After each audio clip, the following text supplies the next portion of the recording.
Hello, this is the AEG Protex Plus that I just got for my apartment, and I bought it from Coolblue for about 575 euros. It's the Coolblue choice, which means that it's a good value for the price. I had a washer and was manually drying my clothes on a hang dryer like most people do, but decided that it was time to get a dryer after living here for a few years. So this is AEG Protex Plus, as I already said. When I first got this, I didn't think that it did that good of a job, and I just realized I didn't use the right settings. So when you turn it on, this is the setting that it goes to, Castrog, and that just means closet dry, and each manufacturer has a different definition of what closet dry means. And for AEG's closet dry, I didn't find that it was dry enough to put in the closet immediately. Perhaps I would take it out of the dryer and let it sit out on the couch, and then I could put it away, but not right away.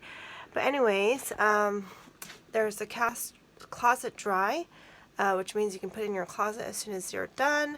You can click this and it changes whether it's the minimum amount, medium amount, or maximum amount, and that changes the time over here.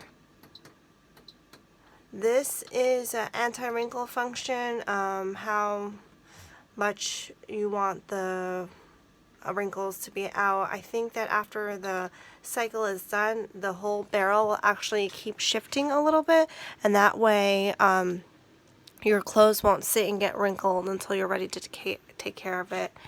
Here, this is a sound for to alert you when the laundry is done. This is the time if you have it on a time setting. So since I didn't like this setting, I started using extra dry and putting it on max, and that dries it really nicely. It's good for towels, I would say. I just tried putting clothes into the extra dry at max, and I think it's too much, so probably we'll try to figure out another setting for that. There's all these synthetic fabrics, the setting for wool, which I used on my sheepskin rug, and it worked well so far. And then there's stuff for your bedding and just a time timer. So for these top three ones, the extra dry to the closet dry on both sides, you can put in 8 kilograms of clothes, which is the capacity for this dryer. But for the other settings, you should look in the manual. You might only be able to put in 3 kilograms of clothes or 5 kilograms of clothes, depending on the setting that you choose. The door opens to the left. There's a pretty big space to put your clothes in. It's very energy efficient, which is why I chose this one over other ones, and it's an A++. Basically how tumbler dryers work versus heat pump dryers is that it keeps in and reuses some of the heat here to put heat back in to dry the clothes. This is the filter in here. It's a filter, I believe it's like a 2 filter in one system. This is for the lint, and then this itself is a filter. Something I personally don't like, which is not a big deal, is see how the filter causes this little like crevice here. So while it's running, excuse me, socks will get stuck in here. But that's okay. You can just take them out and let them air dry. That is the inside again. Turning that off. What I noticed so far is that if it's in the middle of a cycle and I open the door and I leave the door open, it doesn't turn off by itself. So you need to turn that off by yourself. This is the container for the condensation where the water gets drawn into.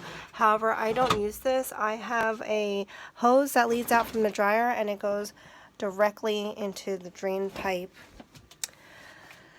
Lastly, when I bought this, I also bought, I'm not sure exactly what it's called, but they will show it as an accompanying item when you buy this on Coolblue. I actually didn't know this slides out, which is pretty handy. But it basically is an area for the dryer to sit on top of the washer so that when the washer or the dryer is running, it doesn't topple over. And we got this 8-kilogram dryer because our washer holds 7 kilograms of clothes, so it'd be nice to have a dryer that fits the same amount of clothes, otherwise it would be pointless. Anyways, there you go. There is the AEG Protex Plus. Everything is in Dutch, so if you're an American expat like me, it's not really hard to figure out. So I would say go ahead and get it. It's wool and hand wash safe. It's been pretty good so far. I put in stockings without putting in a laundry bag, and it came out with no runs. And yeah, it dries your clothes really well. So if you have any questions, please comment below and like this video if you thought it was helpful. Thank you.